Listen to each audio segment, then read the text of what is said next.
Very good evening to all of you. ਅਸੀਂ ਕਰ ਰਹੇ ਹਾਂ ਚੈਪਟਰ 6th ਬਾਇਨੋਮੀਅਲ ਥਿਓਰਮ ਤੇ ਅੱਜ ਉਹਦਾ ਹੈ ਸਾਡੇ ਕੋਲ ਲੈਕਚਰ ਨੰਬਰ 2। ਲੈਕਚਰ 1 ਦੇ ਵਿੱਚ ਅਸੀਂ ਡਿਸਕਸ ਕੀਤਾ ਸੀ ਬੇਸਿਕਸ ਆਫ ਬਾਇਨੋਮੀਅਲ ਥਿਓਰਮ। ਫਿਰ ਉਸ ਤੋਂ ਬਾਅਦ ਅਸੀਂ ਡਿਸਕਸ ਕੀਤਾ ਸੀ ਨੰਬਰ ਆਫ ਟਰਮਸ ਬਾਰੇ, ਆਬਜ਼ਰਵੇਸ਼ਨਸ ਬਾਰੇ, ਪਾਸਕਲ ਟ੍ਰਾਇੰਗਲ ਬਾਰੇ। ਇਸ ਚੈਪਟਰ ਦੇ ਵਿੱਚ ਅਸੀਂ ਕੁਝ ਪਾਰਟੀਕੂਲਰ ਕੇਸਿਸ ਤੋਂ ਸ਼ੁਰੂਆਤ ਕਰਦੇ ਹਾਂ ਬਾਇਨੋਮੀਅਲ ਐਕਸਪੈਂਸ਼ਨ ਦੇ। ਸਭ ਤੋਂ ਪਹਿਲਾਂ ਸਾਡੇ ਕੋਲ ਬਾਇਨੋਮੀਅਲ ਐਕਸਪੈਂਸ਼ਨ ਦਾ ਕੇਸ ਹੈ ਜਿਹਦੇ ਵਿੱਚ ਅਸੀਂ 1 + x ਦੀ ਪਾਵਰ n ਨੂੰ ਐਕਸਪੈਂਡ ਕਰਾਂਗੇ। ਲਾਸਟ ਅਸੀਂ ਕੱਲ੍ਹ ਕੀਤਾ ਸੀਗਾ x + y ਦੀ ਪਾਵਰ n ਨੂੰ ਐਕਸਪੈਂਸ਼ਨ ਬਾਇਨੋਮੀਅਲ ਥਿਓਰਮ ਦੀ ਹੈਲਪ ਦੇ ਨਾਲ। ਤੇ 1 + x ਦੀ ਪਾਵਰ n ਦੀ ਐਕਸਪੈਂਸ਼ਨ ਜਦੋਂ ਅਸੀਂ ਕਰਾਂਗੇ ਬਾਇਨੋਮੀਅਲ ਥਿਓਰਮ ਦੀ ਹੈਲਪ ਦੇ ਨਾਲ ਤਾਂ ਸਭ ਤੋਂ ਪਹਿਲਾਂ ਸਾਡੇ ਕੋਲ nc0 x0 1 ਦੀ ਪਾਵਰ n plus nc1 1 ਦੀ ਪਾਵਰ n-1 x ਦੀ ਪਾਵਰ 1 plus nc2 1 ਦੀ ਪਾਵਰ n-2 x ਦੀ 2 ਇੱਦਾਂ ਕਰਦੇ ਕਰਦੇ ਅਸੀਂ ਪੂਰੀ ਐਕਸਪੈਂਸ਼ਨ ਕਰ ਲਾਂਗੇ। ਤੇ ਕੱਲ੍ਹ ਅਸੀਂ ਕੰਬੀਨੇਸ਼ਨ ਦੇ ਸ਼ਾਰਟਕਟਸ ਤੇ ਕੰਬੀਨੇਸ਼ਨ ਦੇ ਕੁਝ ਫਾਰਮੂਲੇ ਪੜ੍ਹੇ ਸੀ ਜਿਹਦੇ ਵਿੱਚ ਅਸੀਂ ਕਿਹਾ ਸੀ ਕਿ nc0 ਕੀ ਹੁੰਦਾ ਸਾਡੇ ਕੋਲ 1 ਦੇ ਇਕੁਅਲ ਹੁੰਦਾ। ਤਾਂ ਨੈਕਸਟ ਜਿਹੜੀ ਲਾਈਨ ਬਣ ਜੂ 1 ਪਲੱਸ ਤੇ nc1 ਸਾਡੇ ਕੋਲ ਕਿਹਦੇ ਬਰਾਬਰ ਹੁੰਦਾ। ਮੈਂ ਕਿਹਾ ਸੀਗਾ ਕਿ ਜੋ ਸਾਡੇ ਕੋਲ s ਦੀ ਵੈਲਿਊ ਹੁੰਦੀ ਹੈ, ਇਹ ਆਪਣੇ ਕੋਲ s ਹੈ, ਜੋ ਸਾਡੇ ਕੋਲ s ਦੀ ਵੈਲਿਊ ਹੁੰਦੀ ਹੈ ਰਜੇ ਉਹਦੇ ਅਕੋਰਡਿੰਗ ਹੀ ਅਸੀਂ ਉੱਪਰ ਨਿਊਮੀਨੇਟਰ ਤੇ ਡਿਨੋਮੀਨੇਟਰ ਦੇ ਵਿੱਚ ਨੰਬਰ ਆਫ ਟਰਮਸ ਤਿੱਕਰ ਫੈਕਟੋਰੀਅਲ ਨੂੰ ओपन करना होंगे। हुण अपने को 1 टर्म है तो उपर कितना आ जाऊगा n, नीचे कितना आ जाऊगा 1, तो अपने को nc1 कि बराबर है n के बराबर है। तो इत्थे nc1 की जगह पर की लिखांगे n तो x की पावर 1 तो नाल आ जाऊगा x प्लस। हुण आ गया अपने को nc2 तो आपां न्यूमीनेटर तो डिनोमीनेटर के विच 2 टर्म्स तिक्कर फैक्टोरीअल नूं एक्सपेंड करना है तो बन जू n × n-1 तो नीचे बन जू अपने को 2 × 1 तो की आ गया अपने को n-1 अपॉन 2x²। इदा एक्सपेंड करते जावांगे तो साढ़े को लास्ट जी टर्म है वो हैगी nc_n तो nc_n कि बराबर होंगे अपने को फर्स्ट टर्म के, क्योंकि लास्ट टर्म तो फर्स्ट टर्म दोनों का जोड़ा अपने को कोफिशेंट होंगे उन्होंने वैल्यू सेम होंगी है। सैकेंड लास्ट टर्म तो सैकेंड टर्म दोनों की जी कोफिशेंट की वैल्यू है सेम होंगी है। थर्ड टर्म तो लास्ट तो थर्ड टर्म उन्होंने दोनों के कोफिशेंट की वैल्यू की अपने को सेम होंगी है। तो इस करके फर्स्ट टर्म की जोड़ा कोफिशेंट है, फर्स्ट टर्म का कोफिशेंट है वो वैल्यू अपने को 1 सी, तो इसलिए अपने को लास्ट टर्म है वह कोफिशेंट भी अपने को 1 है। तो यू असी प्रूव भी किया कि nc_n जोड़ा है 1 के इक्वल होंगे। तो जो असी एक्सपेंड करा 1 + x की n पार्टिकुलर केस क्यों कहा जाता है, क्योंकि ये साढ़े को 1 + x की n एक्सपेंशन है।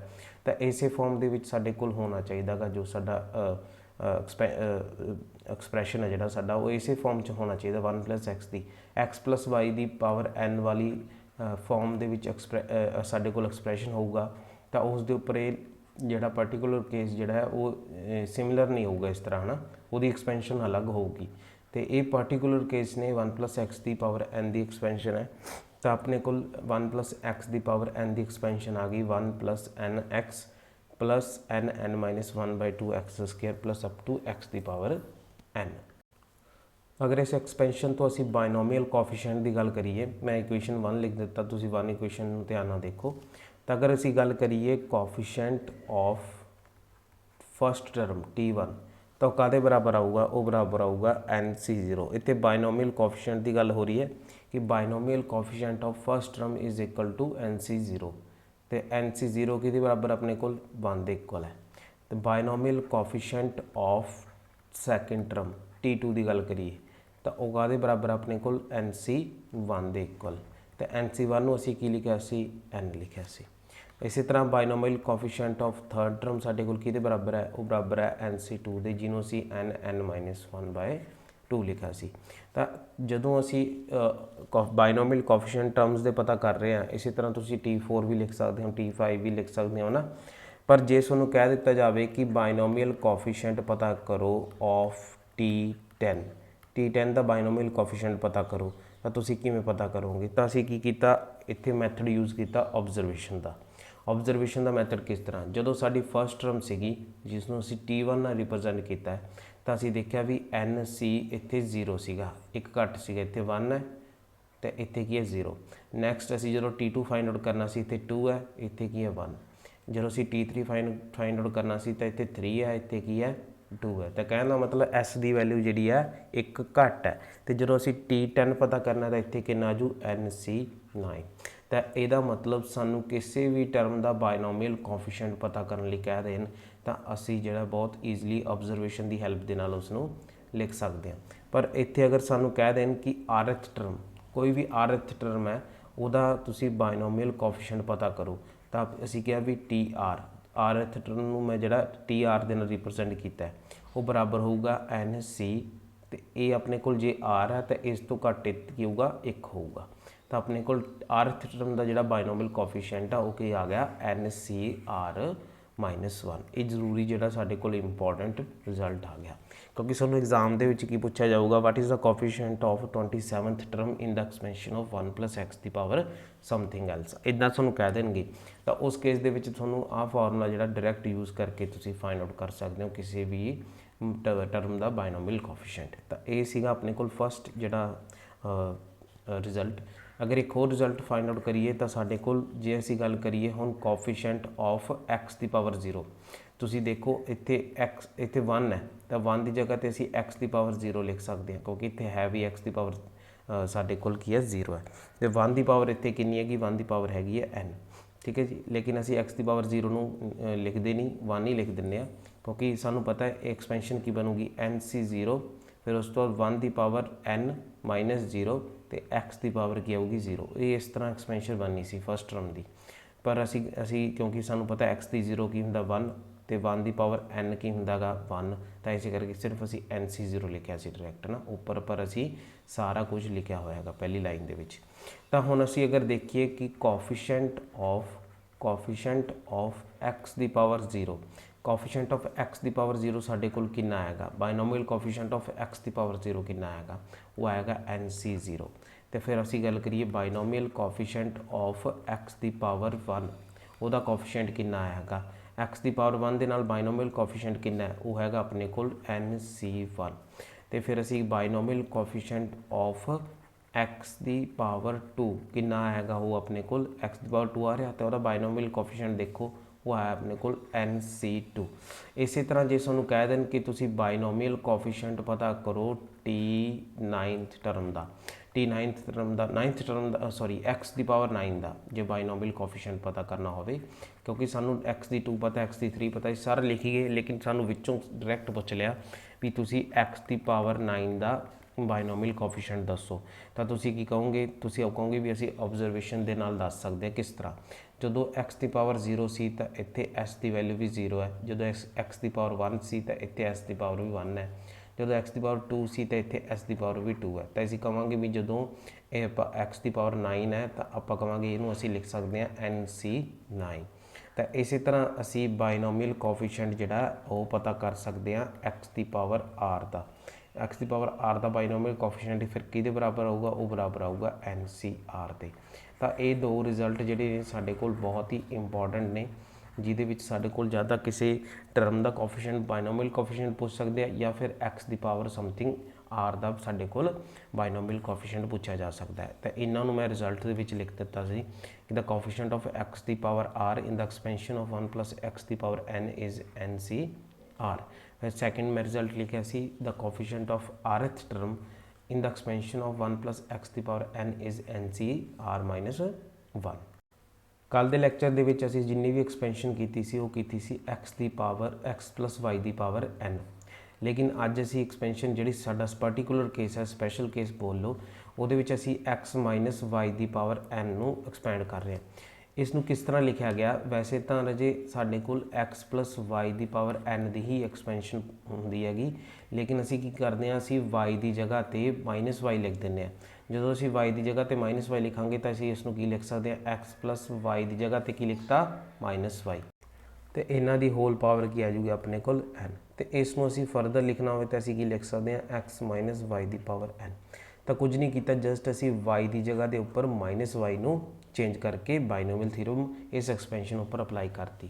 ਤਾਂ ਕਿਸ ਤਰ੍ਹਾਂ ਅਪਲਾਈ ਕੀਤੀ, NC0 x ਦੀ ਪਾਵਰ n -y ਦੀ ਪਾਵਰ 0, NC1 x ਦੀ ਪਾਵਰ n - 1 -y ਦੀ ਪਾਵਰ 1, NC2 x ਦੀ n - 2 -1 y ਦੀ ਪਾਵਰ 2, NC3 x ਦੀ n - 3 -y ਦੀ power q plus up to so n NCn -y ਦੀ ਪਾਵਰ n। ਤੇ ਇੱਥੇ x ਕਿੰਨਾ ਗਾ, ਉਹ ਹੈਗਾ n - n, ਜਿਸ ਨੂੰ ਅਸੀਂ 0 ਕਹਿ ਦਾਂਗੇ x ਦੀ ਪਾਵਰ 0 ਜੋ कि ਸਾਡੇ ਕੋਲ 1 है, इस करके ਅਸੀਂ ਉਸ ਨੂੰ ਇੱਥੇ ਲਿਖਿਆ ਨਹੀਂ। ਹੁਣ ਤੁਸੀਂ ਦੇਖੋ NC0 ਕਿੰਨਾ ਹੁੰਦਾ ਆਪਣੇ ਕੋਲ, ਉਹ ਤਾਂ ਕੀ ਹੁੰਦਾ ਗਾ 1 ਹੁੰਦਾ ਗਾ, ਇੱਥੇ ਅਸੀਂ 1 ਵੀ ਲਿਖ ਸਕਦੇ ਸੀਗੇ ਇਹਦੀ ਜਗ੍ਹਾ ਤੇ, ਤਾਂ x ਦੀ ਪਾਵਰ n ਬਚ ਜਾਂਦਾ ਮਾਈਨਸ। ਹੁਣ ਇੱਥੇ ਜਿਹੜੀ ਇੰਪੋਰਟੈਂਟ ਗੱਲ ਜਿਹੜੀ ਮੈਂ ਦੱਸਣੀ ਸੀਗੀ ਉਹ ਇਹ ਸੀਗੀ ਕਿ ਜਦੋਂ ਸਾਡੇ ਕੋਲ y ਦੀ ਪਾਵਰ, ਇੱਥੇ y ਨਹੀਂ ਹੈਗਾ, ਇੱਥੇ ਆਪਣੇ ਕੋਲ -y ਹੈ ਨਾ, -y ਦੀ ਪਾਵਰ ਜਦੋਂ ਸਾਡੇ ਕੋਲ ਔਡ ਆਊਗੀ, ਜਦੋਂ -y ਦੀ ਪਾਵਰ ਸਾਡੇ ਕੋਲ ਈਵਨ ਆਊਗੀ। ਹੁਣ ਜਦੋਂ ਤੁਸੀਂ ਔਡ ਪਾਵਰ ਲਓਗੇ ਮਤਲਬ ਕਿ -y ਦੀ ਪਾਵਰ 1 -y ਦੀ ਪਾਵਰ 3 -y ਦੀ ਪਾਵਰ 5, ਤਾਂ ਸਾਡੇ ਕੋਲ ਜਿਹੜੀ ਵੈਲਿਊ ਆਊਗੀ ਉਹ ਨੈਗੇਟਿਵ ਆਊਗੀ। ਜਦੋਂ ਅਸੀਂ -y ਦੀ ਪਾਵਰ ਈਵਨ ਲਵਾਂਗੇ ਤਾਂ ਸਾਡੇ ਕੋਲ ਵੈਲਿਊ ਕੀ ਆਊਗੀ, ਪੋਜ਼ਿਟਿਵ ਆਊਗੀ। ਕਹਿੰਦਾ ਮਤਲਬ -y ਦਾ ਸਕੁਅਰ -y ਦਾ 4 -y ਦੀ ਪਾਵਰ 6, ਇੱਦਾਂ ਅਸੀਂ ਈਵਨ ਵੈਲਿਊਜ਼ ਲਵਾਂਗੇ ਤਾਂ ਸਾਡੇ ਕੋਲ ਵੈਲਿਊ ਕੀ ਆਊਗੀ, ਪੋਜ਼ਿਟਿਵ ਆਊਗੀ। ਇਹੀ ਜਿਹੜਾ ਐਕਸਪੈਂਸ਼ਨ ਦੇ ਵਿੱਚ ਦੱਸਣ ਲਈ ਇਹ ਸਾਰਾ ਸੈਕਿੰਡ ਕੇਸ ਬਣਾਇਆ ਗਿਆ।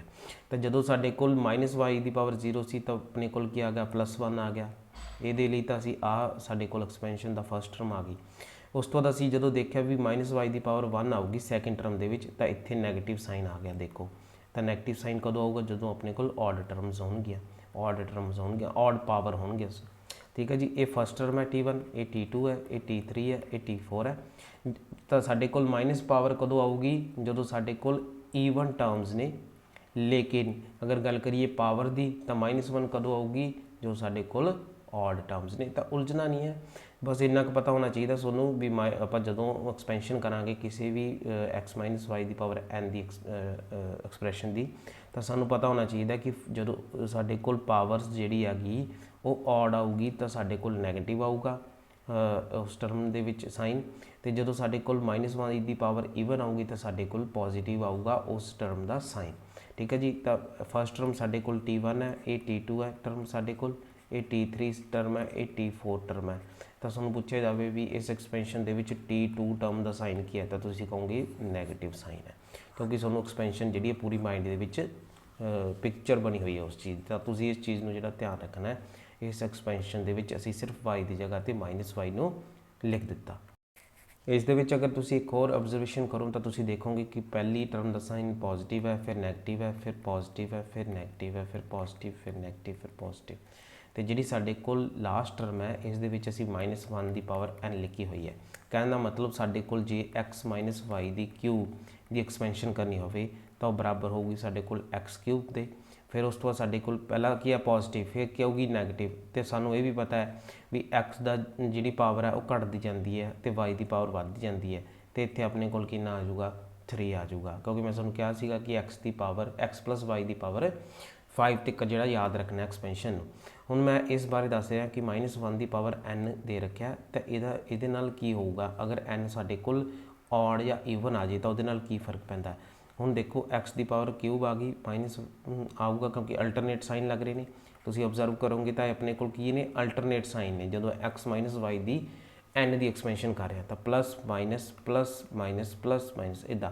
ਲੇਕਿਨ ਲਾਸਟ ਟਰਮ ਦੇ ਉੱਪਰ ਕੀ ਆਊਗਾ ਇਹ ਨਹੀਂ ਸਾਨੂੰ ਪਤਾ, ਉਹ ਕੌਣ ਦੱਸਦਾ, ਉਹ ਦੱਸਦਾ -1 ਦੀ ਪਾਵਰ n ਦੱਸਦਾ। ਤੇ ਕਹਿੰਦਾ ਜੇ n ਆਪਣੇ ਕੋਲ ਔਡ ਹੈ, ਠੀਕ ਹੈ ਜੀ, ਤਾਂ ਆਪਣੇ ਕੋਲ ਆਨਸਰ ਕੀ ਆਊਗਾ -1 ਆਊਗਾ। ਹਾਂ ਆਪਣੇ ਕੋਲ NCN ਹੈ ਜੀ, NCN ਕੀ ਦੇ ਬਰਾਬਰ ਹੁੰਦਾ 1 ਦੇ, ਤੇ ਆਪਣੇ ਕੋਲ ਸਿਰਫ ਇੱਥੇ ਕੀ ਬਚਦਾ, ਇੱਥੇ ਸਿਰਫ ਆਪਣੇ ਕੋਲ ਬਚਦਾ y ਦੀ ਪਾਵਰ n ਬਚਦੀ ਹੈ, ਕਿਉਂਕਿ ਇਹ ਤਾਂ 1 ਬਣ ਗਿਆ। ਠੀਕ ਹੈ, ਲੇਕਿਨ ਅਸੀਂ ਫਿਰ ਵੀ ਲਿਖਤਾ ਤਾਂ ਕਿ ਤੁਹਾਨੂੰ ਕਲੀਅਰ ਰਹੇ। ਚਲੋ ਫਿਰ ਸਾਡੇ ਕੋਲ ਪਹਿਲੀ ਟਰਮ ਪਲੱਸ ਹੈ, ਫਿਰ ਨੈਗੇਟਿਵ ਹੈ, ਫਿਰ ਪਲੱਸ ਆਊਗੀ, ਫਿਰ ਨੈਗੇਟਿਵ ਆਊਗੀ। ਠੀਕ ਹੈ, ਕਿਉਂਕਿ ਇਹ ਆਪਾਂ ਨੂੰ ਕੀ ਪਤਾ ਅਲਟਰਨੇਟ ਸਾਈਨ ਚੱਲਦੇ ਨੇ। x³ -3x² y, ਫਿਰ ਉਹ ਤੋਂ 3xy², ਫਿਰ ਕੀ ਆਊਗਾ -y³ ਆਊਗਾ। ਤਾਂ ਇਸ ਤਰ੍ਹਾਂ ਤੁਸੀਂ ਦੇਖੋ ਵੀ ਜਦੋਂ ਅਸੀਂ x -y ਦੀ ਪਾਵਰ n ਦੀ ਐਕਸਪੈਂਸ਼ਨ ਕਰਦੇ ਹਾਂ ਸਾਡੇ ਕੋਲ ਇੱਕ ਤਾਂ ਅਲਟਰਨੇਟ ਸਾਈਨ ਚੱਲਦੇ ਨੇ, ਤੇ ਜਿਹੜਾ ਸਾਡੇ ਕੋਲ ਲਾਸਟ ਟਰਮ ਹੁੰਦੀ ਹੈ, ਲਾਸਟ ਟਰਮ ਉਹ ਡਿਪੈਂਡ ਕਰਦਾ ਵੀ ਤੁਹਾਡੇ ਕੋਲ n ਦੀ ਵੈਲਿਊ ਕਿੰਨੀ ਹੈ। ਜੇ n ਦੀ ਵੈਲਿਊ ਤੁਹਾਡੇ ਕੋਲ ਔਡ ਹੈ ਤਾਂ ਲਾਸਟ ਟਰਮ ਨੈਗੇਟਿਵ ਆਊਗੀ, ਜੇ n ਦੀ ਵੈਲਿਊ ਈਵਨ ਹੈ ਤਾਂ ਲਾਸਟ ਟਰਮ ਕੀ ਆਊਗੀ, ਪੋਜ਼ਿਟਿਵ ਆਊਗੀ। ਇੱਥੇ ਮੈਂ ਐਕਸਪੈਂਸ਼ਨ ਲਿਖੀ ਹੋਈ ਹੈ ਰਾਜੇ x -y ਦੀ ਪਾਵਰ n ਦੀ, ਤੇ n ਅਸੀਂ ਜਿਹੜਾ ਹੈ 2 3 4 ਇੱਕ ਵਾਰ ਫਿਰ 5 ਲਿੱਤਾ ਹੋਇਆ। ਜਦੋਂ ਅਸੀਂ x -y ਦੀ ਪਾਵਰ 2 ਐਕਸਪੈਂਡ ਕਰਾਂਗੇ ਤਾਂ ਸਾਡੇ ਕੋਲ x² -2xy + y² ਆਊਗਾ, plus minus plus alternate sign ਆਉਣਗੇ। ਫਿਰ ਜਦੋਂ ਅਸੀਂ x -y ਦੀ ਪਾਵਰ ਕਿਊਬ ਦੀ ਐਕਸਪੈਂਸ਼ਨ ਕਰਾਂਗੇ ਤਾਂ ਸਾਡੇ ਕੋਲ ਪਲੱਸ ਮਾਈਨਸ ਸਾਈਨ ਆਉਣਗੇ। ਇਹ ਸਾਰੇ ਇਸੇ ਤਰ੍ਹਾਂ ਹੀ ਚੱਲਦੇ ਰਹੇਗੀ ਐਕਸਪੈਂਸ਼ਨ। ਜਿਹੜੀ ਆਬਜ਼ਰਵੇਸ਼ਨਸ ਨੇ ਅਸੀਂ ਕਰਨੀਆਂ ਉਹ ਕੀ ਨੇ ਇਹ 'ਚ ਲਿਖਦੇ ਹਾਂ। ਸਭ ਤੋਂ ਪਹਿਲੀ ਆਬਜ਼ਰਵੇਸ਼ਨ ਕੀ ਹੈ ਕਿ ਚਾਹੇ x + y ਦੀ ਪਾਵਰ n ਹੋਵੇ, ਚਾਹੇ x - y ਦੀ ਪਾਵਰ n ਹੋਵੇ, ਚਾਹੇ 1 + x ਦੀ ਪਾਵਰ n ਹੋਵੇ, ਜਿਹੜੀਆਂ ਟੋਟਲ ਨੰਬਰ ਆਫ ਟਰਮਸ ਨੇ ਐਕਸਪੈਂਸ਼ਨ ਦੇ ਵਿੱਚ ਉਹ ਕੀ ਹੁੰਦੀਆਂ ਨੇ n+1 ਹੁੰਦੀਆਂ ਨੇ। ਗੱਲ ਕਰੀਏ ਇਸ ਐਕਸਪੈਂਸ਼ਨ ਦੀ ਤਾਂ ਟੋਟਲ ਨੰਬਰ ਆਫ ਟਰਮਸ ਕਿੰਨੀਆਂ ਨੇ ਸਾਡੇ ਕੋਲ 3 ਨੇ। ਇਸ ਐਕਸਪੈਂਸ਼ਨ ਦੀ ਗੱਲ ਕਰੀਏ ਤਾਂ ਟੋਟਲ ਨੰਬਰ ਆਫ ਟਰਮਸ ਕਿੰਨੀਆਂ ਨੇ 4 ਨੇ। ਇਸ ਐਕਸਪੈਂਸ਼ਨ ਦੇ ਵਿੱਚ ਸਾਡੇ ਕੋਲ ਟੋਟਲ ਨੰਬਰ ਆਫ ਟਰਮਸ ਕਿੰਨੀਆਂ ਨੇ 5 ਨੇ। ਤਾਂ ਇਸ ਐਕਸਪੈਂਸ਼ਨ ਦੇ ਵਿੱਚ ਦੇਖਾਂਗੇ ਤਾਂ ਟੋਟਲ ਨੰਬਰ ਆਫ ਟਰਮਸ ਕਿੰਨੀਆਂ ਨੇ ਸਾਡੇ ਕੋਲ 6 ਹੋ ਜਾਂਦੀਆਂ ਨੇ। ਤਾਂ ਇਸੇ ਤਰ੍ਹਾਂ ਸਾਡੀ ਜਿਹੜੀ ਪਹਿਲੀ ਆਬਜ਼ਰਵੇਸ਼ਨ ਹੈ ਵੀ ਜਿਹੜੀ ਨੰਬਰ ਆਫ ਟਰਮਸ ਨੇ ਉਹ ਤਾਂ ਸਾਡੇ ਕੋਲ ਮੈਜ਼ਰਮੈਂਟ ਇਵੇਂ ਹੀ ਰਹੂਗੀ ਵੀ n+1 ਇੱਕ ਟਰਮ ਜਿਹੜੀ ਹੈ ਜ਼ਿਆਦਾ ਹੋਵੇਗੀ। ਹੁਣ ਤੱਕ ਤਾਂ ਅਸੀਂ ਇਹੀ ਆਬਜ਼ਰਵ ਕੀਤਾ। ਸੈਕਿੰਡ ਆਬਜ਼ਰਵੇਸ਼ਨ ਕੀ ਹੈ, ਜਦੋਂ ਅਸੀਂ x + y ਦੀ ਪਾਵਰ n ਕਰਦੇ ਸੀਗੇ ਤਾਂ ਉਹਦੇ ਵਿੱਚ ਸਾਡੇ ਕੋਲ ਸਾਰੀ ਟਰਮਸ ਦੇ ਅੱਗੇ ਪੋਜ਼ਿਟਿਵ ਸਾਈਨ ਆਉਂਦਾ ਸੀ, ਪਰ ਜਦੋਂ ਅਸੀਂ x - y ਦੀ ਪਾਵਰ n ਦੀ ਐਕਸਪੈਂਸ਼ਨ ਪੜ੍ਹੀ ਤਾਂ ਸਾਡੇ ਕੋਲ ਅਲਟਰਨੇਟ ਸਾਈਨ ਆਉਣ ਲੱਗ ਗਏ ਤੇ ਲਾਸਟ ਟਰਮ ਜਿਹੜੀ ਹੈ ਉਹਦੇ ਉੱਪਰ ਜਿਹੜਾ ਸਾਈਨ ਹੈ ਡਿਪੈਂਡ ਕਰਦਾ ਹੈ ਤੁਹਾਡੀ n ਦੀ ਵੈਲਿਊ ਤੇ। ਜੇ ਤਾਂ n ਤੁਹਾਡੇ ਕੋਲ ਈਵਨ ਹੈ ਤਾਂ ਵੈਲਿਊ ਕੀ ਆਊਗੀ ਪੋਜ਼ਿਟਿਵ ਸਾਈਨ ਵਾਲੀ, ਜੇ ਤੁਹਾਡੇ ਕੋਲ n ਕੀ ਆ ਔਡ ਤਾਂ ਜਿਹੜੀ ਲਾਸਟ ਟਰਮ ਹੈ ਉਹਦੇ ਅੱਗੇ ਕੀ ਲੱਗੂਗਾ ਸਾਡੇ ਕੋਲ ਨੈਗੇਟਿਵ ਸਾਈਨ ਲੱਗੂਗਾ। ਇਹ ਅਸੀਂ ਹੁਣ ਤੱਕ ਆਬਜ਼ਰਵੇਸ਼ਨਸ ਕੀਤੀਆਂ, ਇਹਨੂੰ ਵੀ ਤੁਸੀਂ ਸੈਕਿੰਡ ਆਬਜ਼ਰਵੇਸ਼ਨ ਬੋਲ ਸਕਦੇ ਹੋ। ਜਿਹੜੀ ਇੱਕ ਹੋਰ ਇਹਨੂੰ ਸੈਕਿੰਡ ਆਬਜ਼ਰਵੇਸ਼ਨ ਬੋਲ ਸਕਦੇ ਹੋ। ਥਰਡ ਆਬਜ਼ਰਵੇਸ਼ਨ ਜਿਹੜੀ ਆ ਸਾਡੇ ਕੋਲ ਕਾਫੀ ਜ਼ਿਆਦਾ ਇੰਪੋਰਟੈਂਟ ਜੀ ਹੈ ਤੇ ਵੈਸੇ ਤਾਂ ਤੁਸੀਂ ਪੜ੍ਹ ਲਿਆ। ਜਦੋਂ ਅਸੀਂ ਗੱਲ ਕਰਦੇ ਸੀਗੇ ਰਾਜੇ ਟੋਟਲ ਨੰਬਰ ਆਫ ਟਰਮਸ ਦੀ, ਜਦੋਂ ਸਾਡੇ ਕੋਲ ਟੋਟਲ ਨੰਬਰ ਆਫ ਟਰਮਸ ਦੀ ਗੱਲ ਕਰ ਰਿਹਾ ਮੈਂ, n ਦੀ ਗੱਲ ਨਹੀਂ ਕਰ ਰਿਹਾ। ਜਦੋਂ ਸਾਡੇ ਕੋਲ total number of terms even ਸੀਗੀਆਂ, ਅਸੀਂ ਇੱਥੇ ਦੋ ਕੇਸ ਬਣਾ ਲੈਂਦੇ ਹਾਂ। ਟੋਟਲ ਨੰਬਰ ਆਫ ਟਰਮਸ ਜਦੋਂ ਸਾਡੇ ਕੋਲ ਈਵਨ ਸੀ ਤੇ ਜਦੋਂ ਸਾਡੇ ਕੋਲ ਔਡ ਸੀ। ਜਦੋਂ ਸਾਡੇ ਕੋਲ ਈਵਨ ਨੰਬਰ ਆਫ ਟਰਮਸ ਸੀਗੀਆਂ, ਟੋਟਲ ਨੰਬਰ ਆਫ ਟਰਮਸ ਸਾਡੇ ਕੋਲ ਕੀ ਸੀਗੀਆਂ ਈਵਨ ਸੀਗੀਆਂ, ਜਿਵੇਂ ਕਿ ਸਾਡੇ ਕੋਲ ਇਸ ਕੇਸ 'ਚ ਹੈ। ਇਸ ਕੇਸ 'ਚ ਸਾਡੇ ਕੋਲ ਕਿੰਨੀਆਂ ਟਰਮਸ ਨੇ 4 ਈਵਨ ਟਰਮਸ ਨੇ। ਤੇ ਜਦੋਂ ਸਾਡੇ ਕੋਲ ਈਵਨ ਟਰਮਸ ਨੇ ਤਾਂ ਤੁਸੀਂ ਦੇਖੋਗੇ ਪੋਜ਼ਿਟਿਵ ਨੈਗੇਟਿਵ। ਤਾਂ ਦੋ ਟਰਮਸ ਸਾਡੇ ਕੋਲ ਪੋਜ਼ਿਟਿਵ ਸਾਈਨ ਵਾਲੀਆਂ ਤੇ ਦੋ ਟਰਮਸ ਹੀ ਸਾਡੇ ਕੋਲ ਕੀ ਨੇ ਨੈਗੇਟਿਵ ਸਾਈਨ ਵਾਲੀਆਂ। In case of even, not in case of odd. ਅਸੀਂ ਈਵਨ ਦੀ ਗੱਲ ਕਰ ਰਹੇ ਹਾਂ ਸਭ ਤੋਂ ਪਹਿਲਾਂ। ਈਵਨ ਦੇ ਕੇਸ 'ਚ ਕੀ ਹੈ, ਜਦੋਂ ਸਾਡੇ ਕੋਲ ਈਵਨ ਨੰਬਰ ਆਫ ਟਰਮਸ ਨੇ ਤਾਂ ਉਹਦੇ ਵਿੱਚ ਦੋ ਹੀ ਟਰਮਸ ਸਾਡੇ ਕੋਲ ਕੀ ਨੇ। ਅਗਰ ਅਸੀਂ ਗੱਲ ਕਰੀਏ x - y ਦੀ ਪਾਵਰ q ਦੀ ਐਕਸਪੈਂਸ਼ਨ ਦੀ ਤਾਂ ਉਹਦੇ ਵਿੱਚ ਸਾਡੇ ਕੋਲ ਟੋਟਲ ਨੰਬਰ ਆਫ ਟਰਮਸ 4 ਆਉਣਗੀਆਂ। ਜਦੋਂ ਸਾਡੇ ਕੋਲ 4 ਮਤਲਬ ਈਵਨ ਨੰਬਰ ਆਫ ਟਰਮਸ ਆਉਣਗੀਆਂ ਤਾਂ ਉਹਦੇ ਵਿੱਚ ਸਾਡੇ ਕੋਲ equal number of positive sign terms and equal number of negative sign terms. ਇਹਦੇ ਵਿੱਚ ਸਾਡੇ ਕੋਲ ਦੋ ਹੀ ਟਰਮਸ ਨੇ ਜਿਨ੍ਹਾਂ ਦਾ ਪੋਜ਼ਿਟਿਵ ਸਾਈਨ ਹੈ ਤੇ ਦੋ ਹੀ ਟਰਮਸ ਨੇ ਜਿਨ੍ਹਾਂ ਦਾ ਨੈਗੇਟਿਵ ਸਾਈਨ ਹੈ। ਪਰ ਜੇ ਅਸੀਂ ਗੱਲ ਕਰੀਏ ਜਿੱਥੇ ਸਾਡੇ ਕੋਲ ਟੋਟਲ ਨੰਬਰ ਆਫ ਟਰਮਸ ਔਡ ਹੋ ਜਾਣ, ਹੁਣ ਅਸੀਂ ਔਡ ਦੀ ਗੱਲ ਕਰ ਰਹੇ ਹਾਂ, ਮਤਲਬ ਇਸ ਐਕਸਪੈਂਸ਼ਨ ਦੇ ਵਿੱਚ ਸਾਡੇ ਕੋਲ 5 ਟਰਮਸ ਨੇ ਤਾਂ ਤੁਸੀਂ ਦੇਖੋਗੇ ਇੱਕ ਪੋਜ਼ਿਟਿਵ, ਦੋ ਪੋਜ਼ਿਟਿਵ, ਤਿੰਨ ਪੋਜ਼ਿਟਿਵ। ਤਾਂ 5 ਦੇ ਵਿੱਚੋਂ ਤਾਂ 3 ਤਾਂ ਪੋਜ਼ਿਟਿਵ ਆ ਹੀ ਗਏ ਤੇ ਇੱਕ ਨੈਗੇਟਿਵ ਤਾਂ ਦੋ ਨੈਗੇਟਿਵ ਟਰਮਸ ਆ ਗਈਆਂ।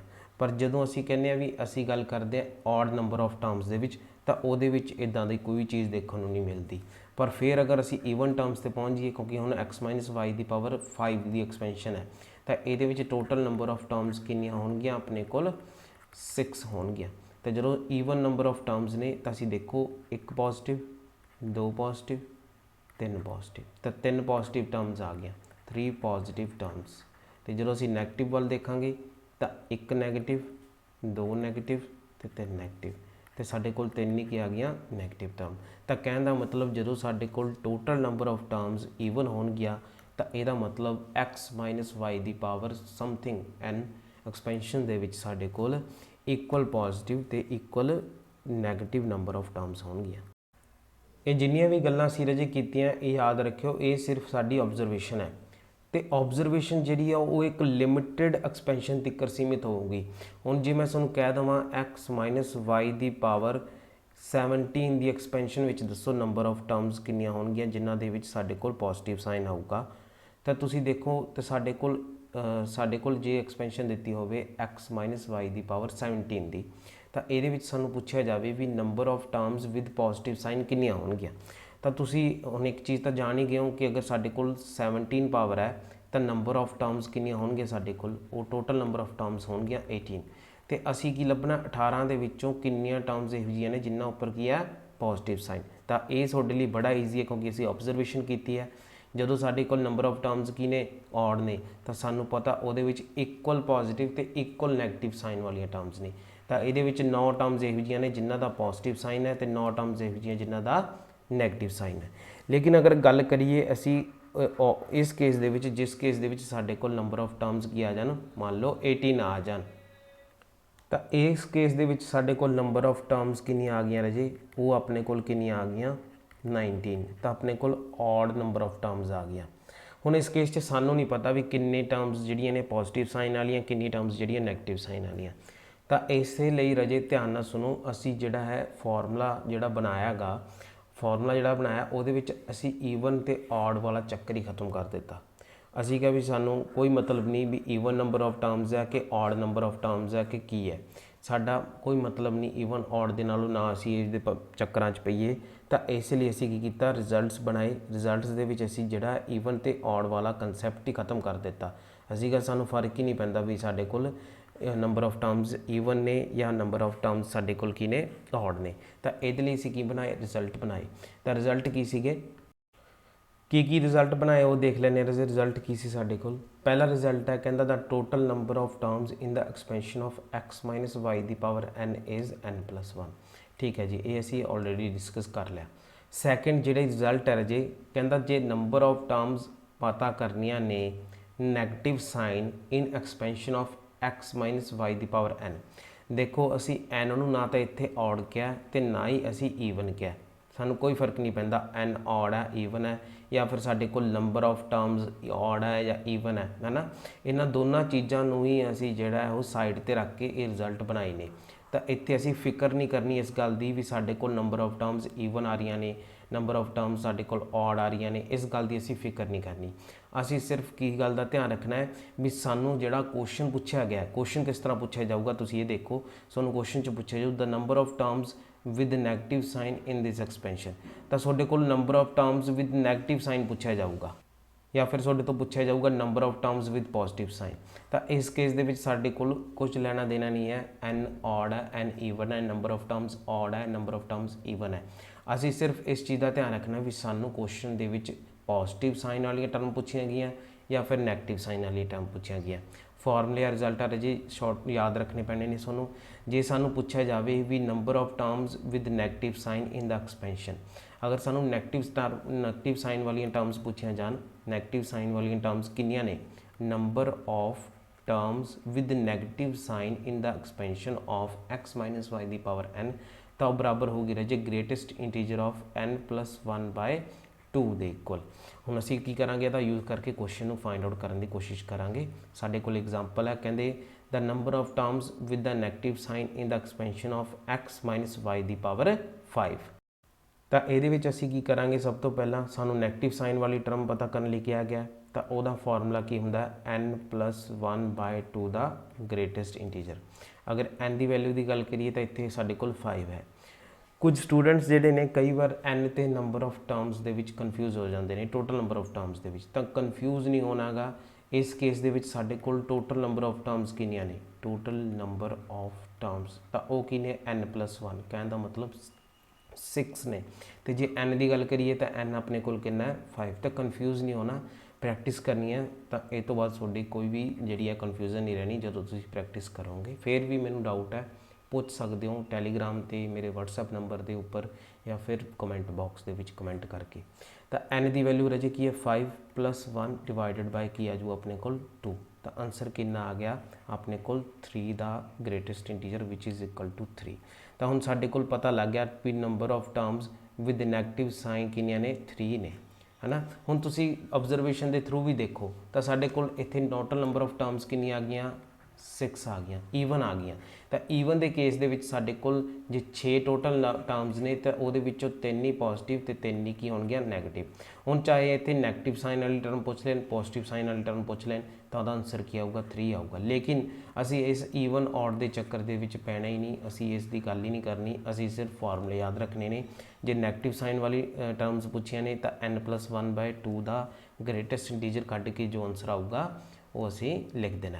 ਹੁਣ ਜੇ ਇੱਥੇ ਮੰਨ ਲਓ 3 ਦੀ ਜਗ੍ਹਾ 3.5 ਆਇਆ ਹੁੰਦਾ ਤਾਂ ਸਾਰਿਆਂ ਨੂੰ ਪਤਾ ਹੈ ਕਿ ਨੰਬਰ ਲਾਈਨ ਦੇ ਉੱਤੇ ਆ 3 ਹੈ, आ 4 है तो इत्थे जे साडे कोल 3.5 लाई करूगा तो जे इहदा ग्रेटेस्ट इंटीजर पता करना तो असीं लैफ्ट वाल चलांगे तो लैफ्ट वाल सब तो पहला किहड़ा इंटीजर आ रहा साडे कोल 3 तो आंसर कितना आ जाऊगा 3 आ जाऊगा।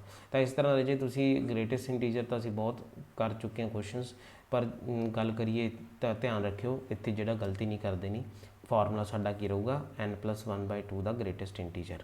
हुण गल करिए कहंदे भी सानूं जे number of terms with positive sign पुछ लैन देखो साडे कोल एक्सपेंशन सीगी x - y दी पावर n दी ਇਹਦੇ ਵਿੱਚ ਜਾਂ ਤਾਂ ਪੋਜ਼ਿਟਿਵ ਸਾਈਨ ਵਾਲੀ ਟਰਮ ਸੀਗੀਆਂ ਜਾਂ ਫਿਰ ਨੈਗੇਟਿਵ ਸਾਈਨ ਵਾਲੀਆਂ ਸੀਗੀਆਂ ਕਿੰਨੀਆਂ ਸੀਗੀਆਂ ਸਾਨੂੰ ਹਜੇ ਉਹ ਨਹੀਂ ਪਤਾ ਪਰ ਪੋਜ਼ਿਟਿਵ ਤੇ ਨੈਗੇਟਿਵ ਸੀਗੀਆਂ ਇਸ ਤੋਂ ਇਲਾਵਾ ਕੋਈ ਹੋਰ ਸਾਈਨ ਸਾਡੇ ਕੋਲ ਹੈ ਨਹੀਂ ਇਹੀ ਦੋਨੇ ਸਾਈਨ ਦੀਆਂ ਟਰਮਸ ਸੀਗੀਆਂ।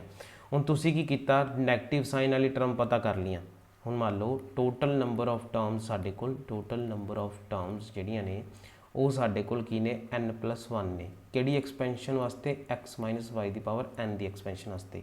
ਹੁਣ ਟੋਟਲ ਨੰਬਰ ਆਫ ਟਰਮਸ ਸਾਡੇ ਕੋਲ n+1 ਸੀਗੀਆਂ ਨੈਗੇਟਿਵ ਸਾਈਨ ਵਾਲੀਆਂ ਟਰਮਸ ਅਸੀਂ ਕਿਹਾ ਵੀ ਕਿੰਨੀਆਂ ਹੈਗੀਆਂ ਨੈਗੇਟਿਵ ਸਾਈਨ ਵਾਲੀ ਟਰਮ ਸੀਗੀਆਂ ਸਾਡੇ ਕੋਲ n+1/2 ਦਾ ਗ੍ਰੇਟੈਸਟ ਇੰਟੀਜਰ ਟੋਟਲ ਪਤਾ ਹੈ ਨੈਗੇਟਿਵ ਪਤਾ ਹੈ ਤੇ ਕਿਹੜੀਆਂ ਬਚੀਆਂ ਸਾਡੇ ਕੋਲ ਪੋਜ਼ਿਟਿਵ ਸਾਈਨ ਵਾਲੀਆਂ ਤਾਂ ਪੋਜ਼ਿਟਿਵ ਸਾਈਨ ਵਾਲੀ ਕੀ ਹੋਣਗੀਆਂ ਟੋਟਲ ਨੰਬਰ ਆਫ ਟਰਮਸ ਵਿੱਚੋਂ टोटल नंबर ऑफ टर्म्स के विचों असी अगर सबट्रैक्ट कर दिए नैगेटिव साइन वाली टर्म्स नूं तो साडे कोल की बन जूगा पॉजिटिव साइन वाली टर्म्स बच जाएंगियां। यही साडा की है रजे थर्ड रिजल्ट है जिहदे विच साडे कोल फार्मूला दे रखा n+1 माइनस n+1/2 का ग्रेटेस्ट इंटीजर इत्थे n+1 किनू रिप्रजेंट कर रहा है टोटल नंबर ऑफ टर्म्स नूं रिप्रजेंट कर रहा है तो n+1/2 का ग्रेटेस्ट इंटीजर किस नूं रिप्रजेंट कर रहा है टर्म्स विद नैगेटिव साइन नूं रिप्रजेंट कर रहा है।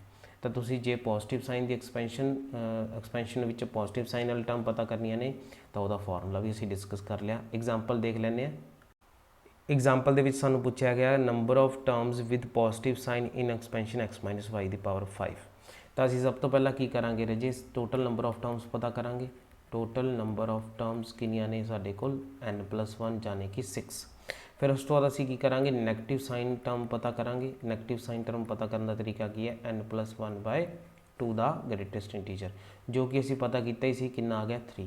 फिर जे असीं पॉजिटिव साइन वाली टर्म्स पता करनियां ने तो वह फार्मूला की है असीं थर्ड रिजल्ट विच डिस्कस किया सी कि n+1 माइनस n+1/2 का ग्रेटेस्ट इंटीजर ये की अपने को n+1 की वैल्यू कितनी है 6 तो असीं की करांगे 6 चो की कर देंगे 3 माइनस का आंसर कितना आ जाऊगा 3 आ जाऊगा।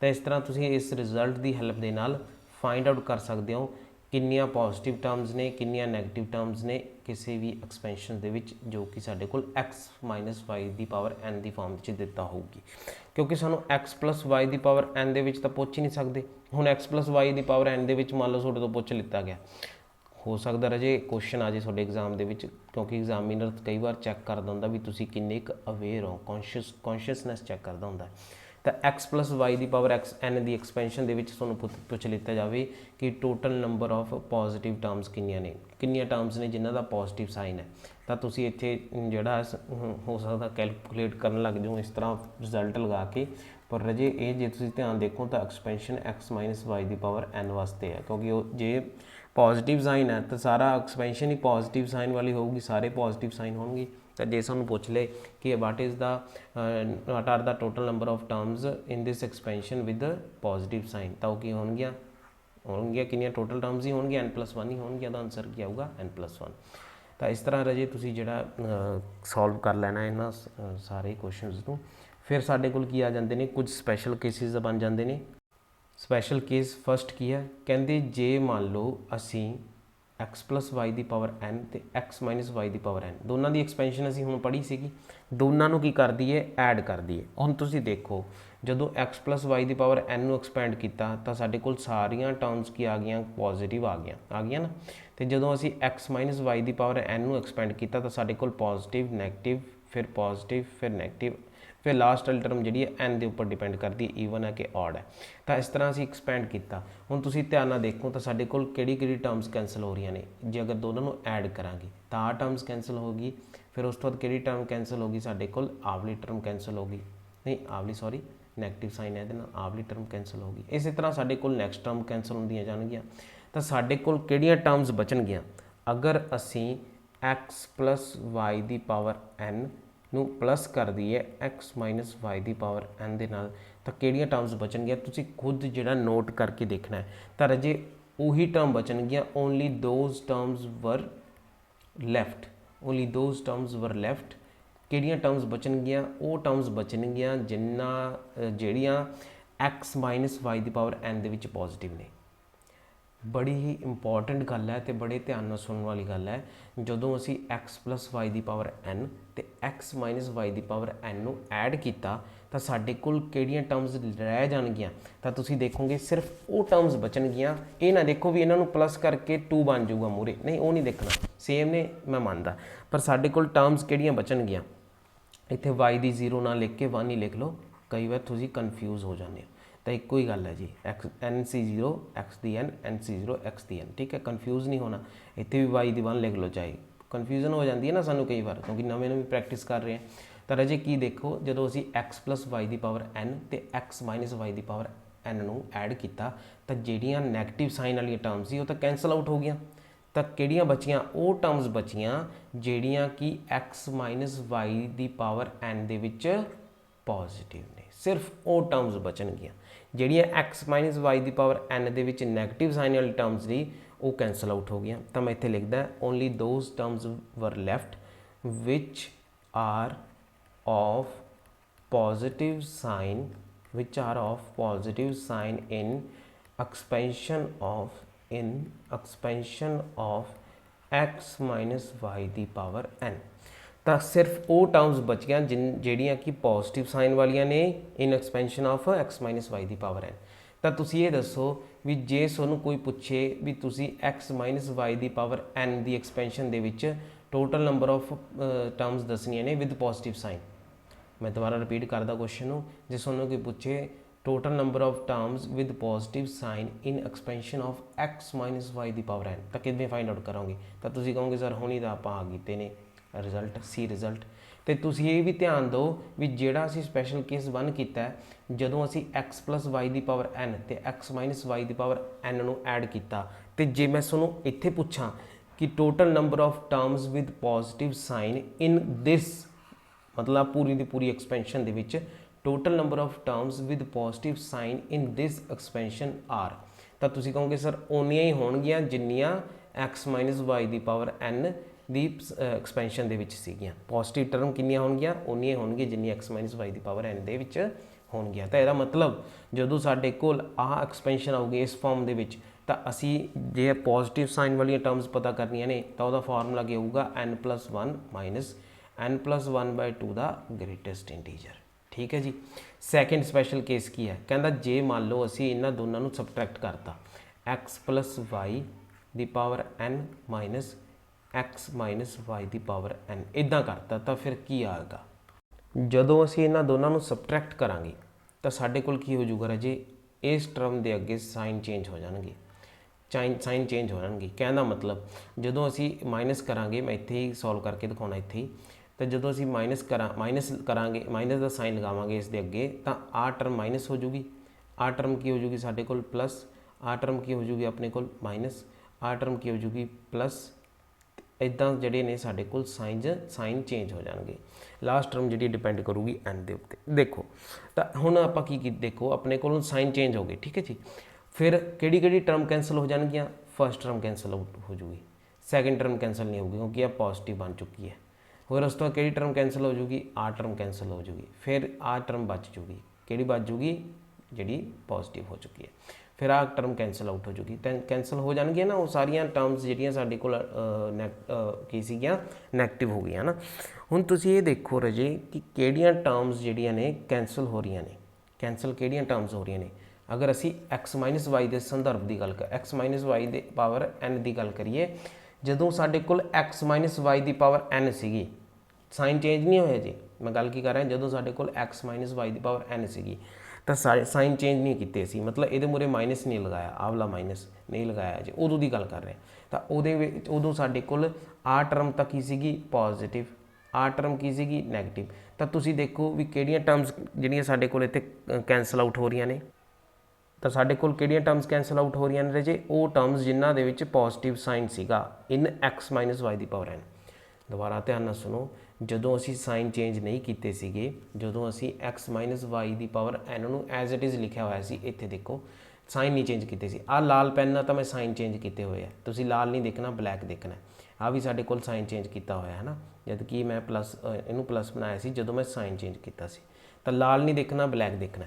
ਤਾਂ ਜਦੋਂ ਅਸੀਂ x ਮਾਈਨਸ ਵਾਈ ਦੀ ਪਾਵਰ n ਨੂੰ ਦੇਖੀਏ ਤਾਂ ਉਸ ਜਦੋਂ ਅਸੀਂ ਸਾਈਨ ਚੇਂਜ ਨਹੀਂ ਕੀਤਾ ਸੀ ਉਦੋਂ ਦੇਖੀਏ, ਤੇ ਜਦੋਂ ਸਾਈਨ ਚੇਂਜ ਕੀਤਾ ਉਦੋਂ ਵੀ ਦੇਖੀਏ, ਤੇ ਦੋਨਾਂ ਵਿੱਚੋਂ ਜੇ ਅਗਰ ਕੰਪੇਅਰ ਕਰੀਏ ਤਾਂ ਉਹ ਟਰਮਸ ਕੈਂਸਲ ਆਊਟ ਹੋ ਰਹੀਆਂ ਨੇ ਰਾਜੇ ਜਿਨ੍ਹਾਂ ਦੇ ਵਿੱਚ ਪੋਜ਼ਿਟਿਵ ਸਾਈਨ ਸੀਗਾ x ਮਾਈਨਸ ਵਾਈ ਦੀ ਪਾਵਰ n ਦੀ ਐਕਸਪੈਂਸ਼ਨ ਦੇ ਵਿੱਚ। ਦੇਖੋ ਆ ਵੀ ਪੋਜ਼ਿਟਿਵ ਸੀਗਾ, ਕੈਂਸਲ ਆਊਟ ਹੋ ਗਿਆ, ਠੀਕ ਹੈ ਜੀ। ਫਿਰ ਆ ਵੀ ਅਗਲਾ ਜਿਹੜਾ ਪੋਜ਼ਿਟਿਵ ਉਹ ਵੀ ਕੈਂਸਲ ਆਊਟ ਹੋ ਜੂ, ਇੱਥੇ ਵੀ ਪੋਜ਼ਿਟਿਵ ਸੀ, ਇਹ ਵੀ ਕੈਂਸਲ ਆਊਟ ਹੋ ਗਿਆ। ਤਾਂ ਸਾਰੀਆਂ ਪੋਜ਼ਿਟਿਵ ਸਾਈਨ ਵਾਲੀਆਂ ਟਰਮਸ ਕੈਂਸਲ ਆਊਟ ਹੋ ਗਈਆਂ। x ਮਾਈਨਸ ਵਾਈ ਦੀ ਪਾਵਰ n ਦੀ ਐਕਸਪੈਂਸ਼ਨ ਦੇ ਵਿੱਚ ਸਿਰਫ ਉਹ ਟਰਮਸ ਬਚੀਆਂ ਜਿਨ੍ਹਾਂ ਦੇ ਉੱਤੇ ਕੀ ਹੈ, ਨੈਗੇਟਿਵ ਸਾਈਨ ਹੈ। ਤਾਂ ਆਪਾਂ ਕਹਾਂਗੇ ਵੀ ਜਦੋਂ ਅਸੀਂ x ਪਲੱਸ ਵਾਈ ਦੀ ਪਾਵਰ n ਨੂੰ ਮਾਈਨਸ ਕਰਦੇ ਹਾਂ x ਮਾਈਨਸ ਵਾਈ ਦੀ ਪਾਵਰ n ਦੇ ਵਿੱਚ, ਤਾਂ ਸਾਡੇ ਕੋਲ ਸਿਰਫ ਉਹੀ ਟਰਮਸ ਬਚਦੀਆਂ ਨੇ ਜਿਨ੍ਹਾਂ ਦੇ ਉੱਪਰ ਕੀ ਹੈ, ਨੈਗੇਟਿਵ ਸਾਈਨ ਹੈ। ਤੇ ਜੇ ਤੁਹਾਨੂੰ ਕੋਈ ਪੁੱਛੇ x ਮਾਈਨਸ ਵਾਈ ਦੀ ਪਾਵਰ n ਦੀ ਐਕਸਪੈਂਸ਼ਨ ਦੇ ਵਿੱਚ total number of negative sign ਵਾਲੀਆਂ ਟਰਮਸ ਕਿੰਨੀਆਂ ਨੇ, ਤਾਂ ਤੁਸੀਂ ਕਹੋਗੇ ਉਹ ਬਰਾਬਰ ਹੁੰਦੀਆਂ ਨੇ n+1/2 ਦੀ ਗ੍ਰੇਟੈਸਟ ਇੰਟੀਜਰ ਦੇ। ਤੇ ਜੇ ਹੁਣ ਅਸੀਂ ਇਸ ਐਕਸਪ੍ਰੈਸ਼ਨ ਦੀ ਗੱਲ ਕਰੀਏ ਤਾਂ ਅਸੀਂ ਕਹਾਂਗੇ ਵੀ ਇਸ ਐਕਸਪ੍ਰੈਸ਼ਨ ਦੇ ਵਿੱਚ ਸਾਡੇ ਕੋਲ ਸਿਰਫ ਉਹੀ ਟਰਮਸ ਬਚਦੀਆਂ ਨੇ ਜਿਨ੍ਹਾਂ ਦਾ ਸਾਈਨ ਨੈਗੇਟਿਵ ਹੈ ਇਨ x ਮਾਈਨਸ ਵਾਈ ਦੀ ਪਾਵਰ n ਐਕਸਪੈਂਸ਼ਨ ਦੇ ਵਿੱਚ। ਤਾਂ ਫਿਰ ਇਹਦਾ ਮਤਲਬ ਇਹਦਾ ਫਾਰਮੂਲਾ ਵੀ ਆਪਣੇ ਕੋਲ ਕੀ ਆ ਜਾਊਗਾ, ਉਹ ਆ ਜਾਊਗਾ n+1/2 ਦੀ ਗ੍ਰੇਟੈਸਟ ਇੰਟੀਜਰ। ਤਾਂ ਇਸੇ ਲਈ ਰਾਜੇ ਇਹ ਕਨਸੈਪਟ ਜਿਹੜਾ ਹੈ ਇਹ ਬਹੁਤ ਹੀ ਜ਼ਿਆਦਾ ਸਪੈਸ਼ਲ ਹੋ ਜਾਂਦਾ ਹੈ। ਇਸ ਦੇ ਵਿੱਚ ਕੀ ਹੈ, ਸਮਝਣ ਵਾਲੀ ਗੱਲ ਤਾਂ ਇੱਕ ਵਾਰ ਸਮਝ ਗਏ ਤੁਸੀਂ, ਪਰ ਇਸ ਨੂੰ ਭੁੱਲ ਵੀ ਬਹੁਤ ਜਲਦੀ ਜਾਂਦੇ ਆ। ਤਾਂ ਇਸ ਨੂੰ ਬਾਰ-ਬਾਰ ਲਿਖੋ, ਦੇਖੋ, ਆਪਣੀ ਭਾਸ਼ਾ ਦੇ ਵਿੱਚ ਲਿਖੋ, ਆਪਣੇ ਵਰਡਸ 'ਚ ਨੋਟਸ ਬਣਾਓ, ਜਿਹਦੇ ਨਾਲ ਤੁਹਾਨੂੰ ਬੈਨੀਫਿਟ ਹੋਊਗਾ। ਤਾਂ ਹੁਣ ਸਾਡੇ ਕੋਲ ਇੱਥੇ ਰਿਜ਼ਲਟਸ ਤਿਆਰ ਹੋ ਗਏ। ਰਿਜ਼ਲਟ ਕੀ ਬਣ ਗਏ ਦੇਖ ਲੈਂਦੇ ਹਾਂ। ਪਹਿਲਾ ਰਿਜ਼ਲਟ ਹੈ ਸਾਡੇ ਕੋਲ, ਕਹਿੰਦੇ ਦਾ total number of terms in this expansion. ਹੁਣ ਸਾਈਨ ਦੇਖੋ ਇੱਥੇ ਕੀ ਹੈ, ਸਾਈਨ ਕੀ ਹੈ ਇੱਥੇ ਆਪਣੇ ਕੋਲ, ਨੈਗੇਟਿਵ ਦਾ। ਤੇ ਜਦੋਂ ਨੈਗੇਟਿਵ ਦਾ ਸਾਈਨ ਆਊਗਾ ਤਾਂ ਅਸੀਂ ਕਹਾਂਗੇ ਵੀ total number of terms with negative sign in x minus y ਦੀ ਪਾਵਰ n ਬਚਣਗੀਆਂ। ਉਹੀ ਟਰਮਸ ਬਚਣਗੀਆਂ ਜਿਨ੍ਹਾਂ ਦੇ ਉੱਪਰ ਨੈਗੇਟਿਵ ਸਾਈਨ ਹੈ x ਮਾਈਨਸ ਵਾਈ ਦੀ ਪਾਵਰ n ਦੇ ਵਿੱਚ। ਫਿਰ ਜਦੋਂ ਸਾਨੂੰ ਕਹਿ ਦੇਣ number of terms in total number of terms in this expansion ਕਿੰਨੀਆਂ ਬਚੀਆਂ, ਤਾਂ ਉਹੀ ਟਰਮਸ ਬਚਣਗੀਆਂ ਜਿਨ੍ਹਾਂ ਦਾ ਪੋਜ਼ਿਟਿਵ ਸਾਈਨ ਹੈ x ਮਾਈਨਸ ਵਾਈ ਦੀ ਪਾਵਰ n ਐਕਸਪੈਂਸ਼ਨ ਦੇ ਵਿੱਚ। ਤਾਂ ਤੁਸੀਂ ਦੇਖੋ ਫਾਰਮੂਲੇ ਕੀ ਨੇ। ਤਾਂ ਜੇ ਇੱਥੇ ਨੈਗੇਟਿਵ ਹੈ ਤਾਂ x ਮਾਈਨਸ ਵਾਈ ਦੀ ਪਾਵਰ n ਦੇ ਵਿੱਚ ਨੈਗੇਟਿਵ ਨੰਬਰ ਆਫ ਟਰਮਸ ਵਾਲਾ ਫਾਰਮੂਲਾ ਲਗਾ ਦੇਣਾ ਹੈ। ਜੇ ਇੱਥੇ ਆਪਣੇ ਕੋਲ ਪੋਜ਼ਿਟਿਵ ਹੈ ਤਾਂ ਅਸੀਂ ਕਿਹੜਾ ਫਾਰਮੂਲਾ ਲਗਾ ਦੇਣਾ ਹੈ, x ਮਾਈਨਸ ਵਾਈ ਦੀ ਪਾਵਰ n ਵਿੱਚ total number of positive term ਵਾਲਾ ਫਾਰਮੂਲਾ। ਠੀਕ ਹੈ ਜੀ, ਯਾਦ ਰੱਖਣ ਦਾ ਤਰੀਕਾ ਦੱਸ ਰਿਹਾ ਤੇ ਪੂਰਾ ਕਨਸੈਪਟ ਜਿਹੜਾ ਉਹ ਮੈਂ ਪਿਛਲੀ ਸਲਾਈਡ ਦੇ ਵਿੱਚ ਤੁਹਾਨੂੰ ਸਮਝਾ ਦਿੱਤਾ ਸੀ। ਹੁਣ ਅਸੀਂ ਐਗਜ਼ਾਮਪਲ ਦੇ ਵੱਲ ਵਧਦੇ ਹਾਂ। ਪਹਿਲੀ ਐਗਜ਼ਾਮਪਲ ਹੈ ਸਾਡੇ ਕੋਲ number of terms with negative sign in x minus y ਦੀ ਪਾਵਰ 16। ਅਸੀਂ number of terms with negative sign ਪਤਾ ਕਰਨੀਆਂ ਨੇ ਇਸ ਐਕਸਪ੍ਰੈਸ਼ਨ ਦੇ ਵਿੱਚ। ਤਾਂ number of terms with negative sign ਵਾਲਾ ਫਾਰਮੂਲਾ ਕੀ ਹੁੰਦਾ, ਉਹ ਹੁੰਦਾ n+1/2 ਦਾ ਗ੍ਰੇਟੈਸਟ ਇੰਟੀਜਰ। ਇਸ ਕੇਸ ਦੇ ਵਿੱਚ n ਦੀ ਵੈਲਿਊ ਕਿੰਨੀ ਹੈ ਰਾਜੇ, ਆਪਣੇ ਕੋਲ 16, ਤੇ ਨੰਬਰ ਆਫ ਟਰਮਸ ਕਿੰਨੀਆਂ ਨੇ ਆਪਣੇ ਕੋਲ, that is n+1 which is 17। ਤਾਂ ਆਪਣੇ ਕੋਲ ਕਿੰਨਾ ਆ ਗਿਆ, 17 ਡਿਵਾਈਡਡ ਬਾਈ ਕਿੰਨਾ ਆ ਗਿਆ, 2 ਆ ਗਿਆ। ਉਸ ਤੋਂ ਸਾਡੇ ਕੋਲ ਕਿੰਨਾ ਆ ਗਿਆ ਰਾਜੇ, ਇਹ ਆ ਗਿਆ 8.5 ਆ ਗਿਆ। ਤੇ 8.5 ਦਾ ਗ੍ਰੇਟੈਸਟ ਇੰਟੀਜਰ ਕਿੰਨਾ ਹੁੰਦਾ, 8 ਹੁੰਦਾ। ਇਸ ਤਰ੍ਹਾਂ ਨੈਕਸਟ ਜਿਹੜੀ ਐਗਜ਼ਾਮਪਲ ਆ ਸਾਡੇ ਕੋਲ x ਪਲੱਸ ਵਾਈ ਦੀ power 24 minus x minus y ਦੀ ਪਾਵਰ 24। ਇਹਦੇ ਵਿੱਚ ਅਸੀਂ ਟੋਟਲ ਨੰਬਰ ਆਫ ਟਰਮਸ ਦੱਸਣੀਆਂ ਨੇ ਕਿੰਨੀਆਂ ਹੋਣਗੀਆਂ। ਤਾਂ ਅਸੀਂ ਦੇਖਿਆ ਵੀ ਦੋਨੇ ਐਕਸਪ੍ਰੈਸ਼ਨ ਕੀ ਹੋਏ ਨੇ, ਨੈਗੇਟਿਵ ਸਾਈਨ ਆ ਦੋਨਾਂ ਵਿੱਚ। ਤਾਂ ਫਾਰਮੂਲਾ ਕਿਹੜਾ ਲੱਗੂਗਾ, number of terms with negative sign in x minus y ਦੀ ਪਾਵਰ n ਐਕਸਪੈਂਸ਼ਨ। ਇਹਦਾ ਫਾਰਮੂਲਾ ਲੱਗੂਗਾ। ਜੋ ਅਸੀਂ number of terms with negative sign in expansion x minus y ਦੀ ਪਾਵਰ n ਨੂੰ ਫਾਈਂਡ ਆਊਟ ਕਰਨ ਲਈ ਫਾਰਮੂਲਾ ਯੂਜ਼ ਕਰਦੇ ਸੀ, ਉਹੀ ਫਾਰਮੂਲਾ ਜਿਹੜਾ ਇੱਥੇ ਯੂਜ਼ ਹੋਊਗਾ ਵਿਚ ਇਜ਼ n+1/2 ਦਾ ਗ੍ਰੇਟੈਸਟ ਇੰਟੀਜਰ। ਇੱਥੇ n ਦੀ ਵੈਲਿਊ ਕਿੰਨੀ ਹੈ ਰਾਜੇ, 24, ਤੇ ਨੰਬਰ ਆਫ ਟਰਮਸ ਕਿੰਨੀਆਂ ਨੇ, 25। n+1/25 ਕੀ ਨੇ, ਨੰਬਰ ਆਫ ਟਰਮਸ ਕਿੰਨੀਆਂ ਨੇ ਉਹ ਅਸੀਂ ਫਾਈਂਡ ਆਊਟ ਕਰਨੀਆਂ ਨੇ। ਤੇ n ਦੀ ਵੈਲਿਊ ਕਿੰਨੀ ਹੈ, 24। ਤਾਂ n ਕਿੰਨਾ ਆ ਗਿਆ, 24 + 1/2। ਤਾਂ ਇਹ ਆਪਣੇ ਕੋਲ ਕਿੰਨਾ ਆ ਗਿਆ ਰਾਜੇ, 25/2। ਕਿੰਨਾ ਆ ਗਿਆ ਆਪਣੇ ਕੋਲ, 12.5 ਦਾ ਗ੍ਰੇਟੈਸਟ ਇੰਟੀਜਰ। ਕਿੰਨਾ ਆ ਗਿਆ, 12। ਤਾਂ ਟੋਟਲ ਨੰਬਰ ਆਫ ਟਰਮਸ ਕਿੰਨੀਆਂ ਨੇ 12 ਨੇ। ਨੈਕਸਟ ਐਗਜ਼ਾਮਪਲ ਵੱਲ ਵਧਦੇ ਹਾਂ। Number of terms in x plus y ਦੀ power 46 plus x minus y ਦੀ ਪਾਵਰ 46। ਇਸ ਐਕਸਪੈਂਸ਼ਨ ਦੇ ਵਿੱਚ ਨੰਬਰ ਆਫ ਟਰਮਸ ਪਤਾ ਕਰਨੀਆਂ ਨੇ। ਸਭ ਤੋਂ ਪਹਿਲਾਂ n ਲਿਖ ਲਈਏ ਤਾਂ ਆਪਣੇ ਕੋਲ ਕਿੰਨਾ ਦੇ ਰੱਖਿਆ 46 ਦੇ ਰੱਖਿਆ। ਉਸ ਤੋਂ ਬਾਅਦ ਸਾਡੇ ਕੋਲ ਸਾਈਨ ਚੈੱਕ ਕਰਨਾ ਹੈ। ਸਾਈਨ ਕੀ ਹੈ ਦੋਨਾਂ ਦੇ ਵਿੱਚ ਪੋਜ਼ਿਟਿਵ, ਤਾਂ ਫਾਰਮੂਲਾ ਕਿਹੜਾ ਲੱਗੂਗਾ ਇੱਥੇ number of terms with positive sign in x minus y ਦੀ ਪਾਵਰ n ਐਕਸਪੈਂਸ਼ਨ। ਜਿਹੜਾ ਫਾਰਮੂਲਾ x minus y ਦੀ ਪਾਵਰ n ਐਕਸਪੈਂਸ਼ਨ ਦੇ ਵਿੱਚ number of terms with positive sign find out ਕਰਨ ਲਈ ਲੱਗਦਾ ਸੀ, ਉਹੀ ਫਾਰਮੂਲਾ ਇੱਥੇ ਲੱਗੂ ਕਿਉਂਕਿ ਦੋਨਾਂ ਦੇ ਵਿੱਚ ਕੀ ਹੈ ਪੋਜ਼ਿਟਿਵ ਸਾਈਨ ਹੈ। ਤਾਂ ਉਹ ਫਾਰਮੂਲਾ ਕੀ ਸੀ ਰਾਜੇ, ਉਹ ਹੈਗਾ ਸੀ n+1 ਮਾਈਨਸ n+1/2 ਦਾ ਗ੍ਰੇਟੈਸਟ ਇੰਟੀਜਰ। ਕਿੰਨਾ ਆ ਗਿਆ n ਕਿੰਨਾ ਆਪਣੇ ਕੋਲ 46 ਦੇ ਰੱਖਿਆ, ਤਾਂ ਕਿੰਨਾ ਆ ਗਿਆ n+1 47 ਮਾਈਨਸ n+1 ਉੱਪਰ ਕਿੰਨਾ ਆ ਗਿਆ 47 ਡਿਵਾਈਡਡ ਬਾਏ 2 ਆ ਗਿਆ। ਕਿੰਨਾ ਆ ਗਿਆ ਆਪਣੇ ਕੋਲ 47 minus greatest integer of 23.5। 23.5 the greatest integer ਕਿੰਨਾ ਆ ਗਿਆ ਆਪਣੇ ਕੋਲ 23 ਤੇ ਮਾਈਨਸ ਕਰਕੇ ਕਿੰਨਾ ਆ ਗਿਆ 24। ਤਾਂ ਆਨਸਰ ਕਿੰਨਾ ਆ ਗਿਆ ਆਪਣੇ ਕੋਲ ਆਪਸ਼ਨ ਬੀ। ਤਾਂ ਇਸ ਤਰ੍ਹਾਂ ਰਜੇ ਜਿਹੜੇ ਕੁਐਸਚਨਸ ਨੇ ਬੜੇ ਈਜ਼ੀ ਨੇ, ਬੜੇ ਸਿੰਪਲ ਨੇ, ਤੁਸੀਂ ਸੋਲਵ ਕਰ ਸਕਦੇ ਹੋ। ਕੋਈ ਵੀ ਇਸ ਤਰ੍ਹਾਂ ਦਾ ਕੁਐਸਚਨ ਆ ਜਾਂਦੇ ਨੇ ਆਪਣੇ ਕੋਲ ਨੰਬਰ ਆਫ ਟਰਮਸ ਪਤਾ ਕਰਨ ਦੇ, ਔਰ ਪੇਪਰ ਦੇ ਵਿੱਚ ਇਹ ਆਉਣੇ ਹੀ ਆਉਣੇ ਨੇ, ਬੜੇ ਇੰਪੋਰਟੈਂਟ ਨੇ। ਤੇ ਸਾਰੇ ਜਿਹੜੀ ਇੱਕ ਜ਼ਰੂਰੀ ਤੁਹਾਡੇ ਲਈ ਇਨਫੋਰਮੇਸ਼ਨ ਨੋਟ ਕਰ ਲਓ, ਜਿਹੜੇ ਵੀ ਅਸਾਈਨਮੈਂਟਸ ਨੇ, ਜੋ ਵੀ ਅਸਾਈਨਮੈਂਟਸ ਨੇ, ਹੁਣ ਜਿਵੇਂ ਇਹ ਸਾਡਾ ਚੈਪਟਰ ਚੱਲ ਰਿਹਾ ਹੈਗਾ, ਅਸਾਈਨਮੈਂਟ ਮੈਂ ਸ਼ੇਅਰ ਕਰ ਦੂੰਗਾ, ਹੋ ਸਕਦਾ ਨੈਕਸਟ ਲੈਕਚਰ ਤੋਂ ਬਾਅਦ ਇਮੀਡੀਏਟਲੀ, ਤੇ ਹੋ ਸਕਦਾ ਮੈਂ ਇਸ ਲੈਕਚਰ ਤੋਂ ਬਾਅਦ ਸ਼ੇਅਰ ਕਰਦਾ। ਅਸਾਈਨਮੈਂਟਸ ਨੇ ਜਿਹੜੀਆਂ ਸਾਡੀਆਂ ਰਾਜੇ, ਤੇ ਪਲੱਸ ਸਾਡਾ ਜਿਹੜਾ ਟੈਸਟ ਹੋਊਗਾ ਇਸ ਚੈਪਟਰ ਦਾ ਬਾਇਨੋਮੀਅਲ ਥਿਊਰਮ ਦਾ, ਠੀਕ ਹੈ। ਇਹ ਦੋਨੇ ਮੈਂ ਆਪਣੇ ਟੈਲੀਗ੍ਰਾਮ ਚੈਨਲ 'ਤੇ ਸ਼ੇਅਰ ਕਰਦਾ ਹਾਂ। ਕਾਫੀ ਸਟੂਡੈਂਟਸ ਦੀ ਇਨਕੁਆਇਰੀ ਆਉਂਦੀ ਰਹਿੰਦੀ ਵੀ ਤੁਸੀਂ ਟੈਸਟ ਕਿੱਥੇ ਪਾਉਂਦੇ ਹੋ, ਅਸਾਈਨਮੈਂਟਸ ਕਿੱਥੇ ਸ਼ੇਅਰ ਕਰਦੇ ਹੋ। ਤਾਂ ਟੈਲੀਗ੍ਰਾਮ ਚੈਨਲ ਮੇਰਾ ਕੀ ਹੈ ਕਲਟੀਵੇਸ਼ਨ ਆਫ ਮਾਈਂਡ ਹੀ ਹੈ, ਉੱਥੇ ਤੁਸੀਂ ਚੈੱਕ ਕਰ ਸਕਦੇ ਹੋ। ਤੇ ਮੈਂ ਇਹਦਾ ਲਿੰਕ ਵੀ ਜਿਹੜਾ ਡਿਸਕ੍ਰਿਪਸ਼ਨ ਬਾਕਸ ਦੇ ਵਿੱਚ ਪਾ ਦਿੱਤਾ, ਤੁਸੀਂ ਉੱਥੋਂ ਵੀ ਜਿਹੜਾ ਇਹਨੂੰ ਅਸੈਸ ਕਰ ਸਕਦੇ ਹੋ। ਤੇ ਉੱਥੇ ਸਾਰੀਆਂ ਅਸਾਈਨਮੈਂਟਸ ਹੁੰਦੀਆਂ ਨੇ, ਟੈਸਟ ਹੁੰਦੀਆਂ ਨੇ, ਟੈਸਟ ਸਾਰੇ ਉੱਥੇ ਹੁੰਦੇ ਨੇ। ਤਾਂ ਤੁਸੀਂ ਜਿਹੜਾ ਉੱਥੇ ਫਸਟ ਚੈਪਟਰ ਤੋਂ ਲੈ ਕਰਕੇ 6th 7 ਸਾਰੇ ਚੈਪਟਰਾਂ ਦੇ ਜਿਹੜੇ ਟੈਸਟ ਅਸਾਈਨਮੈਂਟਸ ਹੋਣਗੀਆਂ, ਉਹਨਾਂ ਦੇ ਆਨਸਰ ਕੀ ਹੋਊਗੀ ਸਾਰੀ ਤੁਹਾਨੂੰ ਸੋਲੂਸ਼ਨ ਵੀਡੀਓ ਵੀ ਮਿਲ ਜਾਣਗੀਆਂ। ਅੱਗੇ ਵਧਦੇ ਹਾਂ, ਸਾਡੇ ਕੋਲ ਕੀ ਹੈ number of terms with multinomial theorem. ਇਸ ਤੋਂ ਪਹਿਲਾਂ ਕੁਝ ਬੇਸਿਕ ਗੱਲਾਂ ਕਰਦੇ ਹਾਂ। ਮਲਟੀਨੋਮੀਅਲ ਥਿਊਰਮ ਸਟਾਰਟ ਕਰਨ ਤੋਂ ਪਹਿਲਾਂ ਅਸੀਂ 2 ਵੇਰੀਏਬਲਸ ਦੀ ਗੱਲ ਕੀਤੀ। ਅਸੀਂ ਕਿਹਾ ਵੀ ਅਸੀਂ ਬਾਇਨੋਮੀਅਲ ਪੜ੍ਹ ਰਹੇ ਹਾਂ। ਬਾਇਨੋਮੀਅਲ ਦਾ ਮਤਲਬ ਅਸੀਂ ਸਮਝਿਆ ਸੀ 2 ਨੋਮੀਅਲ ਦਾ ਮਤਲਬ ਹੁੰਦਾ ਟਰਮਸ, 2 ਟਰਮਸ ਦੀ ਗੱਲ ਕੀਤੀ, ਮਤਲਬ 2 ਟਰਮਸ ਹੋਣਗੀਆਂ। ਓਬਵੀਅਸਲੀ 2 ਵੇਰੀਏਬਲ ਮੈਕਸਿਮਮ ਪੋਸੀਬਲ ਨੇ। ਤਾਂ ਅਸੀਂ ਕਿਹਾ ਵੀ ਜਦੋਂ ਸਾਡੇ ਕੋਲ x plus y ਦੀ ਪਾਵਰ n ਦੀ ਐਕਸਪੈਂਸ਼ਨ ਹੈ, ਤਾਂ ਸਾਡੇ ਕੋਲ ਟੋਟਲ ਨੰਬਰ ਆਫ ਟਰਮਸ ਕਿੰਨੀਆਂ ਨੇ n+1। ਜਦੋਂ ਸਾਡੇ ਕੋਲ x minus y ਦੀ ਪਾਵਰ n ਦੀ ਐਕਸਪੈਂਸ਼ਨ ਹੈ, ਤਾਂ ਟੋਟਲ ਨੰਬਰ ਆਫ ਟਰਮਸ ਕਿੰਨੀਆਂ ਨੇ n+1। ਤੇ ਜਦੋਂ ਸਾਡੇ ਕੋਲ 1 plus x ਦੀ ਪਾਵਰ n ਦੀ ਐਕਸਪੈਂਸ਼ਨ ਹੈ, ਤਾਂ ਵੀ ਟੋਟਲ ਨੰਬਰ ਆਫ ਟਰਮਸ ਕਿੰਨੀਆਂ ਨੇ n+1 ਨੇ। ਤੇ ਰਾਜੇ ਤੁਸੀਂ ਇਹ ਵੀ ਦੇਖੋਗੇ ਕਿ ਤੁਹਾਡੇ ਕੋਲ ਜੇ 2x plus 3y ਦੀ ਪਾਵਰ n ਦੀ ਐਕਸਪੈਂਸ਼ਨ ਵੀ ਆ ਜੇ, ਤਾਂ ਉਹਦੇ ਵਿੱਚ ਵੀ ਟੋਟਲ ਨੰਬਰ ਆਫ ਟਰਮਸ ਕਿੰਨੀਆਂ ਰਹਿਣਗੇ n+1। ਤੇ ਜੇ ਅਸੀਂ ਇਹਨਾਂ ਦੋਨਾਂ ਵਿੱਚ ਮਾਈਨਸ ਵੀ ਲਿਆਈਏ, ਤਾਂ ਉਹ ਵੀ ਨੰਬਰ ਆਫ ਟਰਮਸ ਕਿੰਨੀਆਂ ਨੇ +1। ਤਾਂ ਕਹਿਣ ਦਾ ਮਤਲਬ x ਤੇ y ਦੇ ਨਾਲ ਤੁਸੀਂ ਕੋਈ ਵੀ ਕੋਐਫੀਸ਼ੀਐਂਟ ਚੇਂਜ ਕਰਦੇ ਰਹੋ, ਚਾਹੇ 4x - 7y ਦੀ ਪਾਵਰ n ਲਿਆਓ, ਉਹਦੇ ਵਿੱਚ ਵੀ ਨੰਬਰ ਆਫ ਟਰਮਸ n+1 ਨੇ।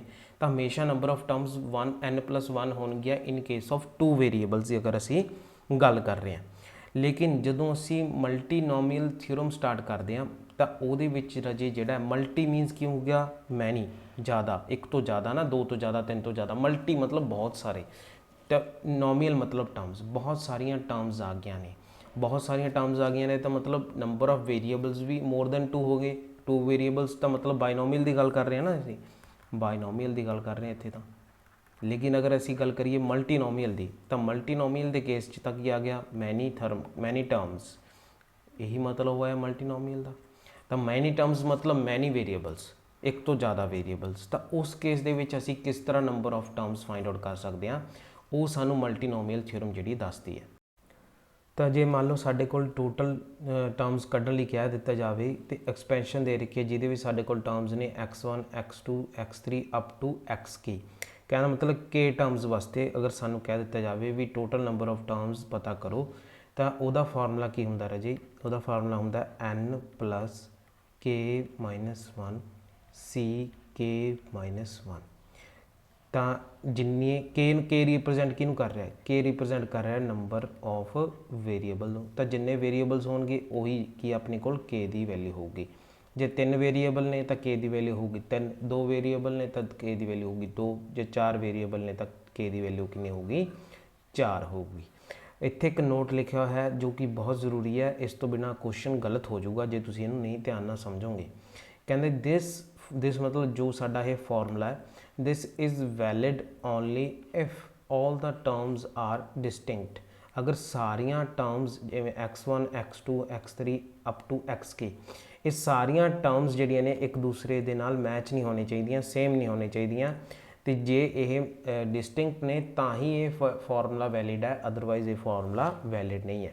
ਫੋਰ ਐਗਜ਼ਾਮਪਲ ਜੇ ਤੁਹਾਨੂੰ ਕਹਿ ਦੇਣ ਕਿ in x minus y plus z ਦੀ power n total number of terms ਕਿੰਨੀਆਂ ਨੇ, ਨੰਬਰ ਆਫ ਟਰਮਸ ਕਿੰਨੀਆਂ ਨੇ ਇਹਦੇ ਵਿੱਚ, ਨੰਬਰ ਆਫ ਟਰਮਸ ਤਾਂ ਤੁਸੀਂ ਕਹੋਗੇ ਬਰਾਬਰ ਹੈ n ਪਲਸ, ਹੁਣ ਆਪਣੇ ਕੋਲ ਇੱਥੇ ਵੇਰੀਏਬਲ ਕਿੰਨੇ ਨੇ, ਵੇਰੀਏਬਲ ਨੇ 3 -1 c 3 -1। कहना मतलब k ਦੀ ਵੈਲਿਊ ਇੱਥੇ ਕਿੰਨੀ ਆਪਣੇ ਕੋਲ 3, ਕਿਉਂਕਿ x y z ਕੀ ਆ ਵੇਰੀਏਬਲਸ ਨੇ। ਤਾਂ ਇੱਥੋਂ ਤੁਸੀਂ ਕੀ ਕਰੋਗੇ n + 2c2 ਇਹਨੂੰ ਫਾਈਂਡ ਆਊਟ ਕਰ ਲਓਗੇ ਤਾਂ ਤੁਹਾਡੇ ਕੋਲ ਨੰਬਰ ਆਫ ਟਰਮਸ ਆ ਜਾਣਗੇ। ਜੇ ਤੁਹਾਨੂੰ ਕਹਿ ਦਿੱਤਾ ਜਾਵੇ ਕਿ in x y z the power n number of terms ਪਤਾ ਕਰੋ ਤਾਂ ਕਿੰਨੀਆਂ ਹੋਣਗੀਆਂ, ਤਾਂ ਉਹ ਵੀ ਕਿੰਨੀਆਂ ਹੋਣਗੀਆਂ ਰਾਜੇ, n + 3 -1 c 3 -1। ਕਹਿਣ ਦਾ ਮਤਲਬ n + 2c2 ਦੇ ਬਰਾਬਰ ਹੋਣਗੀਆਂ। ਮੇਰਾ ਕਹਿਣ ਦਾ ਮਤਲਬ ਇਹ ਹੈ ਵੀ ਚਾਹੇ ਅੰਦਰ ਪਲੱਸ ਹੋਵੇ ਚਾਹੇ ਅੰਦਰ ਮਾਈਨਸ ਹੋਵੇ, ਚਾਹੇ ਕੋਈ ਵੀ ਸਾਈਨ ਲੱਗਿਆ ਹੋਵੇ ਕਿਸੇ ਮੂਰੇ ਵੀ ਕਿਸੇ ਵੇਰੀਏਬਲ ਦੇ ਵੀ, ਸਾਨੂੰ ਸਿਰਫ ਇੱਕ ਤਾਂ n ਤੋਂ ਮਤਲਬ ਹੈ, ਇੱਕ ਸਾਨੂੰ ਮਤਲਬ ਹੈ ਨੰਬਰ ਆਫ ਵੇਰੀਏਬਲਸ ਤੋਂ। k ਤੇ n ਦੀ ਵੈਲਿਊ ਤੋਂ ਮਤਲਬ ਹੈ ਸਾਨੂੰ, ਹੋਰ ਕਿਸੇ ਚੀਜ਼ ਸਾਈਨ ਤੋਂ ਨਹੀਂ ਮਤਲਬ। ਇਹਨਾਂ ਦੋਨਾਂ ਦੀ ਵੈਲਿਊ ਪਤਾ ਲੱਗ ਗਈ ਤਾਂ ਅਸੀਂ ਨੰਬਰ ਆਫ ਜਿਹੜੀਆਂ ਟਰਮਸ ਨੇ ਮਲਟੀਨੋਮੀਅਲ ਵਾਸਤੇ ਦੱਸ ਸਕਦੇ ਹਾਂ। ਹੁਣ ਸਾਡੇ ਕੋਲ ਮੰਨ ਲਓ ਇੱਥੇ ਐਗਜ਼ਾਮਪਲ ਇੱਕ ਹੋਰ ਆ ਗਈ, ਇਨ 1 - x + y ਦੀ power n number of terms ਦੱਸੋ। ਤਾਂ ਨੰਬਰ ਆਫ ਟਰਮਸ ਕਿੰਨੀਆਂ ਹੋਣਗੀਆਂ, ਹੁਣ ਦੇਖੋ ਜੀ ਵੇਰੀਏਬਲਸ ਦਾ ਕੀ ਮਤਲਬ ਹੈ, ਵੇਰੀਏਬਲ ਦਾ ਮਤਲਬ ਹੈ ਇੱਥੇ 1 ਜਿਹੜਾ ਆਪਾਂ ਨੂੰ ਪਤਾ ਹੈ ਕੌਨਸਟੈਂਟ ਵੈਲਿਊ, ਤੇ ਕਿ ਮਲਟੀਨੋਮੀਅਲ ਥਿਓਰਮ ਪੜ੍ਹ ਰਹੇ ਹਾਂ। ਮਲਟੀਨੋਮੀਅਲ ਥਿਓਰਮ ਦੇ ਵਿੱਚ ਵੇਰੀਏਬਲ ਦਾ ਕੀ ਮਤਲਬ ਹੈ ਵੀ ਜੋ ਇੱਕ ਦੂਸਰੇ ਤੋਂ ਵੱਖ ਨੇ। 1 ਤੇ x ਬਰਾਬਰ ਨਹੀਂ ਹੈਗੇ ਕਿ ਨਾ ਹੀ y ਬਰਾਬਰ ਹੈ, ਸਾਨੂੰ ਨਹੀਂ ਪਤਾ x ਦੀ ਵੈਲਿਊ ਕਿੰਨੀ ਹੈ, ਸਾਨੂੰ ਨਹੀਂ ਪਤਾ y ਦੀ ਵੈਲਿਊ ਕਿੰਨੀ ਹੈ, ਸਾਨੂੰ ਇਹ ਪਤਾ ਹੈ 1 ਕੌਨਸਟੈਂਟ ਵੈਲਿਊ ਹੈ। ਤਾਂ 1 x ਤੇ y ਇੱਕ ਦੂਸਰੇ ਦੇ ਇਕੁਅਲ ਤਾਂ ਹੈ ਨਹੀਂ ਗੇ, ਕਿਉਂਕਿ ਸਾਨੂੰ ਕੁਝ ਮੈਂਸ਼ਨ ਹੀ ਨਹੀਂ ਹੈਗਾ ਗਾ, ਇਕੁਅਲ ਨਹੀਂ ਹੈਗੇ ਕਿ ਇਕੁਅਲ ਨਹੀਂ ਇਨ ਦਾ ਸੈਂਸ ਵੀ ਉਹ ਇੱਕ ਦੂਸਰੇ ਤੋਂ ਡਿਫਰੈਂਟ ਹੋ ਸਕਦੇ ਨੇ, ਵੇਰੀ ਕਰ ਸਕਦੇ ਨੇ ਵੈਲਿਊਜ਼। ਤਾਂ ਇਹ ਤਿੰਨੇ ਵੇਰੀਏਬਲ ਦੇ ਕਾਊਂਟ ਕਰਾਂਗੇ ਤੇ ਇੱਥੇ k ਆਪਣੇ ਕੋਲ 3 ਹੀ ਆਊਗਾ।